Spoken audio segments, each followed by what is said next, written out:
Hi friends, welcome to our channel. ఈరోజు మనం భారత ఆర్థిక వ్యవస్థ మరియు రాష్ట్ర ఆర్థిక వ్యవస్థ అనేటువంటి దాని మీద టాపిక్ మీద డిస్కషన్ చేద్దాం. ఆర్థిక సంఘం గురించి మనం కొద్దిగా ఇంపార్టెంట్ పాయింట్ ఆఫ్ వ్యూలో మాట్లాడుకుందాం. దయచేసి వీడియోను స్కిప్ చేయకుండా చివరి వారు చూసినట్లయితే మీకు ఖచ్చితంగా మంచి కంటెంట్ అయితే మాత్రం మీరు నేర్చుకున్నవారు అవుతారు. భారత రాజ్యాంగంలో ఆర్టికల్ 280 ప్రకారం రాష్ట్రపతి ప్రతి 5 ఏళ్లకు ఒకసారి లేదా అంతకంటే ముందు ఆర్థిక సంఘాన్ని ఏర్పాటు చేయాలి. ఆర్టికల్ 280 అనగా మనకి ఆర్థిక సంఘం ఏర్పాటని గుర్తుపెట్టుకోండి. కేంద్ర ప్రభుత్వం నుంచి రాష్ట్ర ప్రభుత్వాలకు ప్రణాళికేతర విత్త వనరుల బదిలీ మరియు పంపిణీ సమస్యలు పరిష్కరించాలి. కేంద్ర ప్రభుత్వానికి రాష్ట్ర ప్రభుత్వానికి మధ్య ఎకనామికల్ ట్రాన్సాక్షన్స్ విషయంలో ఒక మార్గదర్శిగా ఉండాలి ఆర్థిక సంఘం. అదేవిధంగా భారత ఆర్థిక సంఘం ప్రధాన కార్యాలయం చూస్తే న్యూఢిల్లీలో ఉంది. అది జవహర్ వ్యాపార భవన్ అంటారు, అక్కడ ఉంది. దీన్ని 1951 నవంబర్ 22 స్థాపించడం జరిగింది. మారుతున్న పరిస్థితుల దృష్ట్యా కేంద్ర ప్రభుత్వం పన్ను రాబడి నుంచి రాష్ట్రాలకు ఏ మేరకు ద్రవ్యాన్ని బదిలీ చేయాలి, పన్ను రాబడి నుంచి రాష్ట్రాలకు ఇవ్వాలన్నమాట. కేంద్ర ప్రభుత్వం నుంచి రాష్ట్ర ప్రభుత్వానికి ట్యాక్స్ రెవెన్యూ ఇవ్వాలన్నమాట. అది ఏ ప్రాతిపదికన ఇవ్వాలి అనేటువంటి విషయాన్ని సూచించేదే ఆర్థిక సంఘం యొక్క ప్రధాన విధి. పన్నుల ద్వారా కేంద్ర ప్రభుత్వ వస్తువులు చేసిన నికర రాబడిలో రాష్ట్రాల వాటా ఎంతైతే ఉందో అనేది డిసైడ్ చేసేది కూడా ఆర్థిక సంఘం అవుతుంది. కేంద్ర ప్రభుత్వము రాష్ట్ర ప్రభుత్వాలకు సహాయక విరాళాలు ఎవరైనా ఎయిడ్స్ అంటే డొనేషన్స్ అది ఇచ్చినప్పుడు మంజూరు చేయడానికి అవసరమైనటువంటి నియమ నిబంధనలు కూడా ఫాలో అవుతూ ఉండాలి. అది ఆర్థిక సంఘం యొక్క ఇన్స్ట్రక్షన్స్ ఫాలో అవ్వాలి. కేంద్ర రాష్ట్ర ప్రభుత్వాలకు సంబంధించిన ఇతర విత్త అంశాలు, విత్తాలుగా మనం గమనించాలి. మనీ అండ్ ద్రవ్యము అని గుర్తుపెట్టుకోవాలి. ఈ యొక్క అంశాలు ఆర్థికపరమైన అంశాల విషయంలో పంపిణీ చేయడం అనేటువంటి పరిష్కారం సూచించడం కూడా ఆర్థిక సంఘం యొక్క విధి. పన్నుల ద్వారా సమకూరిన నికర రాబడిని కేంద్ర రాష్ట్ర ప్రభుత్వాల మధ్య పంపిణీ చేయడం. ఏ రకంగా అయితే ట్యాక్స్ ద్వారా రెవెన్యూ వస్తుందో ఆ రెవెన్యూని కేంద్రానికి రాష్ట్రాలకి కూడా డిస్ట్రిబ్యూట్ చేయడం అనేది కూడా, దాన్ని వాటాని నిర్ణయించడం అనేది కూడా ఆర్థిక సంఘం యొక్క విధులుగా మనం గమనించాలి. మిత్రులారా, మనం ఆర్థిక సంఘం యొక్క విధులు చూస్తూ ఉన్నాము. ఇలా ఫైనాన్స్ సెక్టార్ యొక్క దాని యొక్క విషయాలని కూడా మనం చూస్తున్నాం. ఫ్రెండ్స్, మన వీడియోని లైక్ చేయండి, షేర్ చేయండి, సబ్స్క్రైబ్ చేయడం మర్చిపోవద్దు. మీ ఫ్రెండ్స్ అండ్ ఫ్యామిలీ మెంబర్స్ కూడా షేర్ చేయండి. మీకు నచ్చిన సమాచారాన్ని 10 మందికి తెలియజేస్తూ వారికి కూడా మంచి రిజల్ట్ పొందడంలో మీ సహాయ సహకారాలు కూడా ఉండాలని హృదయపూర్వక విజ్ఞప్తి చేస్తున్నాం. ఉదాహరణకు చూస్తే ఆదాయ పన్ను కానీ, కేంద్ర ఎక్సైజ్ సుంకం కానీ, ఆర్టికల్ 269 ప్రకారం ఉన్నటువంటి అదనపు ఎక్సైజ్ సుంకాలన్నీ కూడా ఆర్థిక సంఘ పరిధిలో పనిచేయాలని చెప్తున్నారు. తర్వాత చూడండి, భారత రాజ్యాంగము మొదటి భాగము షెడ్యూల్ క్లాజ్ 1లో చూస్తే క్లాజ్ 1 అండి, షెడ్యూల్ క్లాజ్ 1 278 ఆర్టికల్ లేదా ఆర్టికల్ 36 ప్రకారం కేంద్ర ప్రభుత్వంతో ఏదైనా రాష్ట్ర ప్రభుత్వం ఒప్పంద కాలము కొనసాగింపు లేదా ఏవైనా మార్పులు చేసుకునేటువంటి అవకాశం కల్పించాలి. ఇది భారత రాజ్యాంగంలో ఉంది. మొదటి భాగంలో షెడ్యూల్ క్లాజ్ 1లో ఉంది. ఆర్టికల్ 278 ఆర్ 36 ప్రకారంగా చేయొచ్చు. రాష్ట్రపతికి సిఫార్సు చేసే అంశాలు ఏమైనా విషయాలు సిఫార్సు చేయాలి చూస్తే, కేంద్ర రాష్ట్రాల మధ్య పన్నుల రాబడిలో విభజన, సమకూరినటువంటి నికర రాబడి రాష్ట్రాలకు కేటాయించే శాతం, దీంతో ట్యాక్సుల ద్వారాగా కేంద్రం రాష్ట్రాలకు ఇచ్చే గ్రాంట్ ఇన్ ఎయిడ్ మంజూరుకి ఇన్స్ట్రక్షన్స్ ఇవ్వడం, ఏదైనా రాష్ట్రానికి ప్రత్యేకమైన గ్రాంట్లు ఇవ్వడం, అదేవిధంగా గిరిజన ప్రాంతాలకి గ్రాంట్ ఇన్ ఎయిడ్ అనేటువంటి సౌకర్యం కల్పించడానికి కూడా రాష్ట్రపతికి సిఫార్సు చేయొచ్చు లేదా రాష్ట్రపతి సిఫార్సు చేసేటువంటి అవసరం. తర్వాత చూడండి, ఆర్థిక సంఘం యొక్క అధికారాలు చూస్తే ఆర్థిక సంఘానికి 1908 1908 కోడ్ ఆఫ్ సివిల్ ప్రొసీజర్ ప్రకారం సివిల్ కోర్టుకు ఉండే అధికారాలు ఉంటాయి.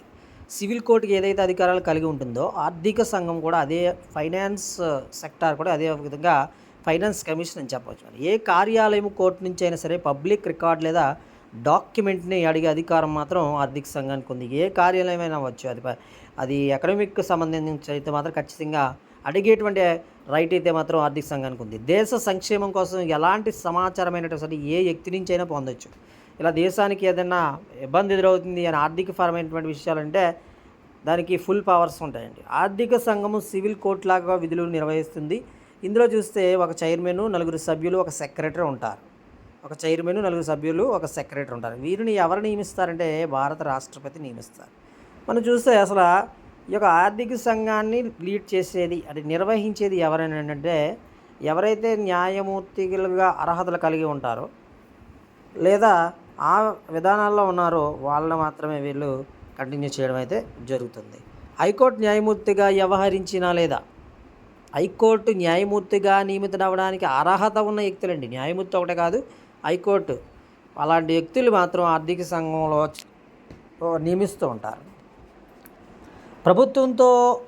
ప్రభుత్వంలో విత్తము పద్దుల విషయాల గురించి కూడా ప్రత్యేక పరిజ్ఞానం ఉండాలి. పరిపాలన ఆర్థిక విషయాలలో అపారమైన అనుభవం ఉండాలి. అర్థశాస్త్రంలో కూడా ప్రత్యేక పరిజ్ఞానం ఉండాలి.